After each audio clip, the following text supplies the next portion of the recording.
दोस्तों ये वीडियो त्रिकोणमिति का दूसरा वीडियो है और पार्ट 1 जो वीडियो है वो आप उसका लिंक डिस्क्रिप्शन में नीचे दिया हुआ है।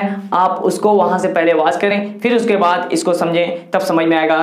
क्योंकि यहाँ पे सिर्फ क्वेश्चन बताया जाएगा और इसके पहले वाले वीडियो में हमने फार्मूला पूरा डिटेल बता दिया है। आइए चलते हैं, पहला क्वेश्चन देखते हैं। यहाँ पे सबसे पहली बात, एक क्वेश्चन है एक्सरसाइज 8.1 का। इसमें लिखा हुआ है कि क्वेश्चन नंबर 1 लिखा है कि त्रिभुज ट्रायंगल ABC में जिसका कोण B समकोण है, AB बराबर 24 सेंटीमीटर और BC बराबर 7 सेंटीमीटर है, निम्न का मान ज्ञात कीजिए। निम्न का मतलब नीचे का मान, मतलब sine A cos A sine C cos C की वैल्यू निकालनी है। अब देखते हैं इसको सॉल्व कैसे करेंगे। सबसे पहले हम क्वेश्चन को ऐसे मानते हैं कि कोई जैसे कोई बात बता रहा हो, ऐसे समझते हैं कि ये किताब या बुक या क्वेश्चन बता रहा है हमें कि एक त्रिभुज है जिसका नाम ABC है। तो हम लेते हैं कि एक त्रिभुज है और जाहिर की बात है कि त्रिभुज कैसा है, समकोण त्रिभुज है, उसमें बताया गया है। तो ये कहा कि एक समकोण त्रिभुज है जिसका नाम ABC है, लेकिन उसने शर्त लगाई कि त्रिभुज ABC में जिसका कोण B जो है, जो कोण B है वो क्या है, समकोण है। समकोण का मतलब होता है 90 अंश का है, 90 डिग्री का है। तो यहाँ पे ये 90 डिग्री आता है, इसलिए 90 डिग्री जहाँ पे बनता है, 90 अंश कोण जहाँ पे बनता है वही समकोण B कहलाता है। यहाँ पे B उसने फिक्स कर दिया, ये नहीं कि B यहाँ रख दें, क्योंकि उसने B को सिर्फ फिक्स कर दिया है कि B वहां पे रहेगा जहां पे 90 डिग्री रहेगा। फिर उसके बाद बाकी हमारे पास बचता है A और C। तो A को यहाँ चाहो तो रख दो या यहाँ रख दो, तो मतलब आगे पीछे हम इसको रख देते हैं। अब इसके हिसाब से हम देखते हैं कि हमारा जो त्रिकोणमिति में जो हमारा त्रिभुज का कोण बनता है, यहाँ पे हम इसको मान लेते हैं थीटा। अब हमने इसके पहले वाले वीडियो में हमने बताया है कि जो थीटा हम मानते हैं या जो थीटा रहता है उसके सामने का जो परपेंडिकुलर भुजा होती है उसको हम कहते हैं लंब, L से दिखाते हैं, और इंग्लिश में बोलते हैं परपेंडिकुलर। और ये जो होता है ये बेस होता है आधार, हम A से दिखा सकते हैं, और इसको बोलते हैं कर्ण, जो 90 अंश के सामने होता है वो होता है K कर्ण। तो अब हम यहाँ पे देखेंगे कि हमें इसने किसकी वैल्यू दे रखी है। हमें दिया हुआ है AB बराबर 24 को क्या कहाँ रखना, हम देखें AB नहीं, B नहीं है, AC, हाँ नहीं ये भी C नहीं है। AB बराबर कितना दिया हुआ है,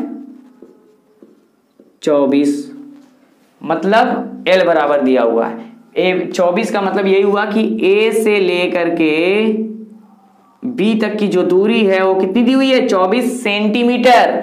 फिर उसके बाद हमें अलग से दिया हुआ है कि BC बराबर 7 सेंटीमीटर। मतलब ये हुआ कि B से लेकर के 7 से यहाँ तक, C तक, यहाँ से लेकर के यहाँ तक कितना दिया हुआ है, 7 सेंटीमीटर। मतलब आधार बराबर कितना है, 7 सेंटीमीटर। फिर उसके बाद देखेंगे कि कर्ण दिया ही नहीं है, तो हम ये जानते हैं कि कर्ण कहां से निकालना है, क्योंकि हमने बताया था कि पाइथागोरस की प्रमेय होती है कि कर्ण का स्क्वायर बराबर होता है लंब का स्क्वायर बराबर आधार का स्क्वायर। तो हम ये कह सकते हैं कि सॉल्यूशन कर्ण का स्क्वायर बराबर लंब का स्क्वायर प्लस आधार का स्क्वायर, जिसको हम कहेंगे K का स्क्वायर बराबर लंब कितना दिया हुआ है, 24 का स्क्वायर और प्लस आधार कितना दिया हुआ है, 7 का स्क्वायर।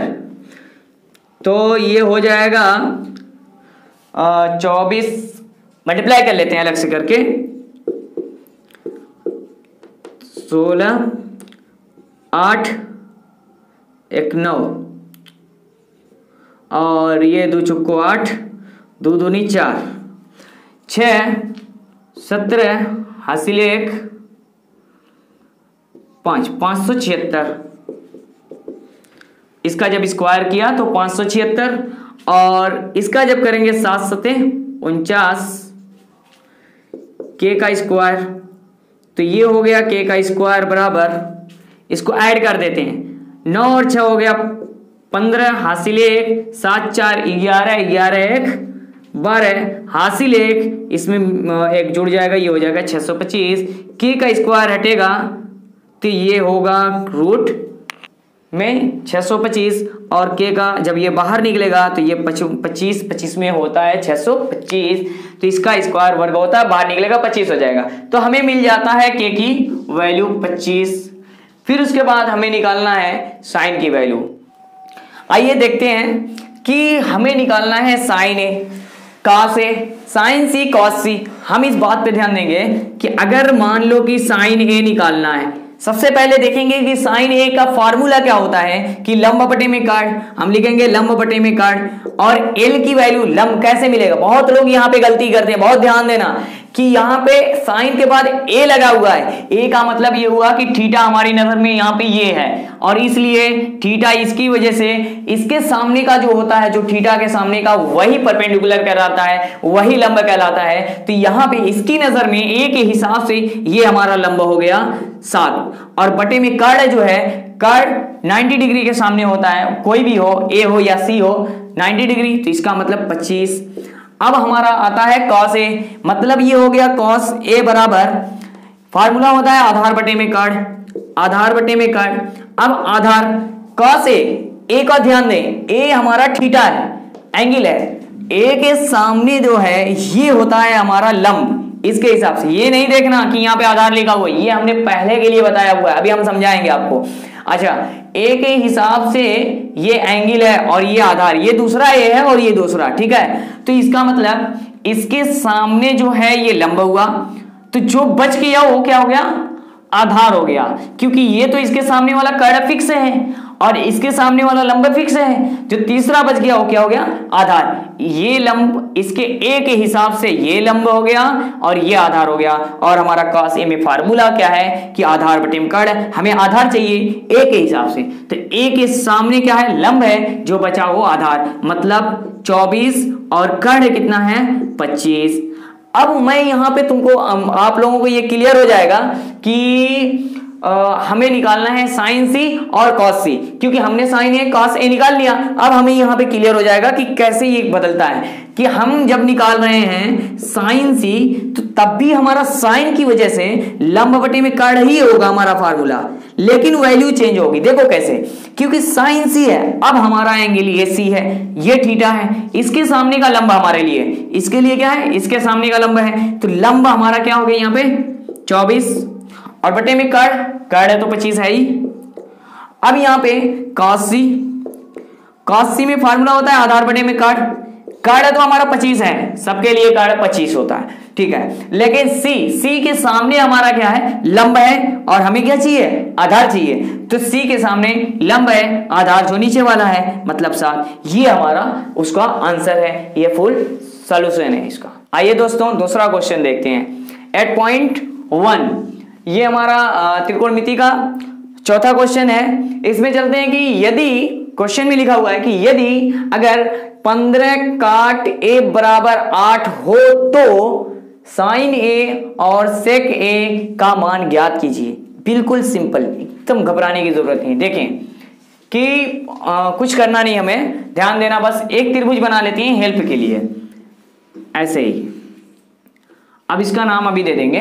खैर, तो हम क्या करेंगे कि सबसे पहले लिखेंगे इसका सॉल्यूशन लिखेंगे, तो हमारा आएगा 15 काट ए बराबर 8। हम जानते हैं किसी भी चीज को इधर लेके जाते हैं तो बटे में जाता है, क्योंकि ये इंटू में है, ठीक है। तो इसको लिख सकते हैं हम काट ए बराबर, मान लो ऐसे लिखा हुआ, फूल जैसे 15 काट ए, जैसे फूल वैसे ही लिख दिए हैं, काट ए बराबर 8। अब हम लिख सकते हैं क्या, ये 15 को हटा दो, यहाँ पे जो इंटू में था वही कहाँ चला जाएगा, बटे में। इसका मतलब हो गया काट ए बराबर, हम बराबर करके ढंग से अच्छे से लिख देते हैं कि 8 बराबर 15, मतलब ये 15 8 के बटे में आ गया। हमारी नजर में हो गया काट ए बराबर हो गया 8 बटे में 15। हम ये कह सकते हैं कि काट बराबर होता क्या है, तो अब याद नहीं है, करेंगे क्या, लिखेंगे लाल बटे में कक्का, और टैन होता है तीसरा, टैन ये तीसरा है, ऊपर से टैन नीचे से काट, क्योंकि काट tan का उल्टा होता है। तो काट मतलब आधार बटे में लंब, तो काट बराबर हो गया आधार बटे में लंब। हमें क्वेश्चन में क्या पूछा गया है, साइन ए और सेक ए। तो हम देखेंगे कैसे आएगा साइन ए और सेक ए, अभी निकालेंगे। यहां पे हो गया काट ए। अब हम क्या करेंगे कि यहां पे लिखें, एक त्रिभुज बनाएंगे और त्रिभुज में होगा क्या कि ए बी सी, बी को हमने समकोण ले लिया, ठीक है। तो यहां पे होता है हमारा कि आधार बराबर हो गया ए के हिसाब से काट ए, ध्यान देना ये ए कौन है, ये है, इसका मतलब ये थीटा है। इसके सामने जो है थीटा के सामने जो होता है वही लंब कहलाता है। तो हमारे लिए लंब कौन है यहाँ पे 15 और आधार कौन है 8।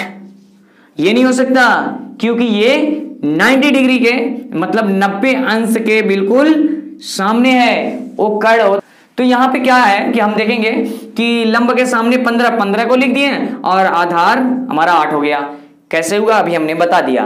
अब यहां से देखेंगे कि हमें क्या करना है, हमें निकालना क्या है, हमें निकालना है साइन और सेक। साइन ए बराबर क्या और सेक ए बराबर क्या। तो साइन ए बराबर होता क्या है, सबसे पहले साइन बराबर होता है लंब बटे में काट, और सेक ए बराबर क्या होता है कि सेक होता है उल्टा कास का और कास होता है आधार बटे में काट, मतलब सेक हो गया नीचे से काट बटे में आधार। ठीक है, दोनों का फार्मूला हमने रेडी रख लिया है।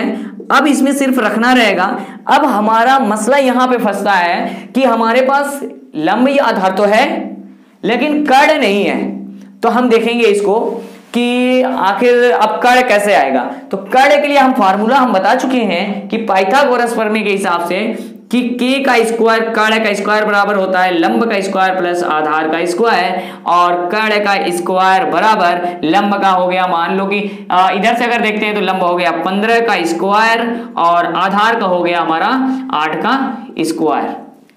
अब यहाँ पे कर्ण का स्क्वायर बराबर 15 का 15वें करेंगे तो हो जाएगा 225 प्लस 8 बटे 64, मतलब k का स्क्वायर बराबर 5 4 9 और 6 2 8 2।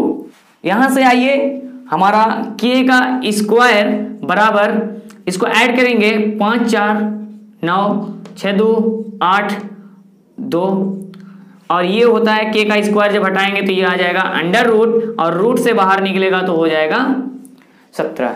अब ये हमारा आया k मतलब कर्ण, मतलब इसका ए सी आ गया, k बराबर कितना आ गया 17।